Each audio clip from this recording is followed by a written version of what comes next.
Hi friends, welcome back to my channel. ഇന്ന് നമുക്ക് വളരെ എളുപ്പത്തിൽ എങ്ങനെ പാൽപ്പേട തയ്യാറാക്കിയെടുക്കാമെന്ന് നോക്കാം. അതിന് ഒരുപാട് ഇൻഗ്രീഡിയൻസിൻ്റെ ആവശ്യമൊന്നുമില്ല. പാലും പഞ്ചസാരയും ഉണ്ടെങ്കിൽ നമുക്ക് പെട്ടെന്ന് തന്നെ റെഡിയാക്കിയെടുക്കാം. അപ്പോൾ നോക്കാം. വീഡിയോയിലോട്ട് പോകുന്നതിന് മുമ്പേ നിങ്ങൾ ആദ്യമായിട്ടാണ് ഈ ചാനൽ കാണുന്നതെങ്കിൽ ചാനലൊന്ന് സബ്സ്ക്രൈബ് ചെയ്യുക. തൊട്ടപ്പുറത്ത് കാണുന്ന ബെല്ലൈക്കണും കൂടെ ഒന്ന് പ്രസ് ചെയ്യുക. ഇതിനു വേണ്ടി ഞാനിവിടെ ഒരു പാൻ എടുത്തിട്ടുണ്ട്. പാനിലേക്ക് നമുക്ക് പാൽ ചേർത്ത് കൊടുക്കാം.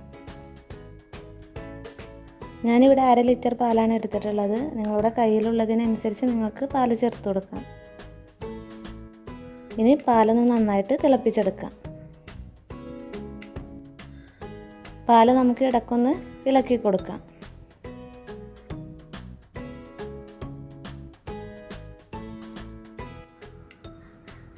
ഇപ്പോൾ നമ്മുടെ പാല് നന്നായിട്ട് തിളച്ച് വന്നിട്ടുണ്ട്.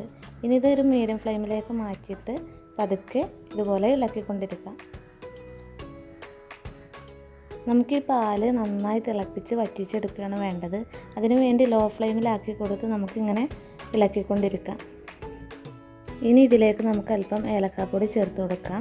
ഞാനിവിടെ ഒരു 1/4 ടീസ്പൂൺ ഏലക്കാപ്പൊടിയാണ് ചേർത്ത് കൊടുക്കുന്നത്.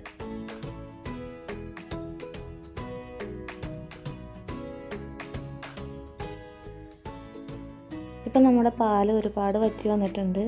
ഏകദേശം ഒരു തിക്കായി വന്ന് തുടങ്ങിയിട്ടുണ്ട്. ഈ സമയത്ത് നമുക്കിതിലേക്ക് പഞ്ചസാര ചേർത്ത് കൊടുക്കാം. ഞാനിതിലേക്ക് 5 ടീസ്പൂൺ പഞ്ചസാരയാണ് ചേർത്ത് കൊടുത്തിട്ടുള്ളത്. നിങ്ങൾക്ക് ഒരുപാട് മധുരം ആവശ്യമുണ്ടെങ്കിൽ അതിലധികം ചേർത്ത് കൊടുക്കാം.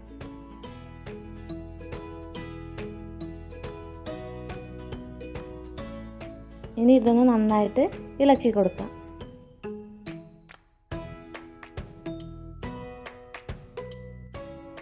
ഇനി നമുക്കിതിലേക്ക് ഒരു 1/2 ടീസ്പൂൺ നെയ്യ് ചേർത്ത് കൊടുക്കാം. ഇത് ഓപ്ഷണലാണ്, നിർബന്ധമൊന്നുമില്ല. ഞാനൊരു ടേസ്റ്റിന് വേണ്ടി ചേർത്ത് കൊടുക്കുന്നതാണ്.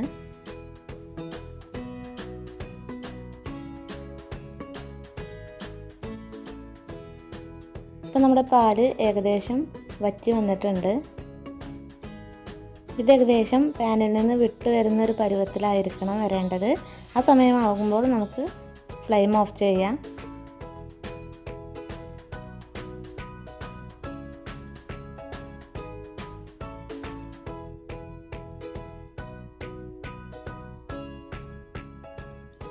ഇപ്പം നമ്മുടെ മിക്സ് റെഡിയായി വന്നിട്ടുണ്ട്. പാനിൽ നിന്നൊക്കെ വിട്ട് വന്ന് തുടങ്ങിയിട്ടുണ്ട്. അപ്പോൾ നമുക്കിനി ഫ്ലെയിം ഓഫാക്കാം.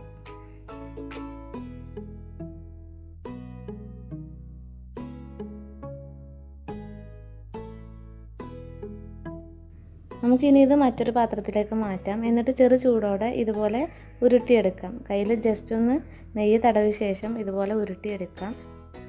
ഇതുപോലെ ഒന്ന് ചെറുതായിട്ട് പരത്തിയെടുക്കാം. എന്നിട്ട് നമുക്ക് ഇഷ്ടമുള്ള പോലെ ഡിസൈൻ ഇട്ട് കൊടുക്കാം.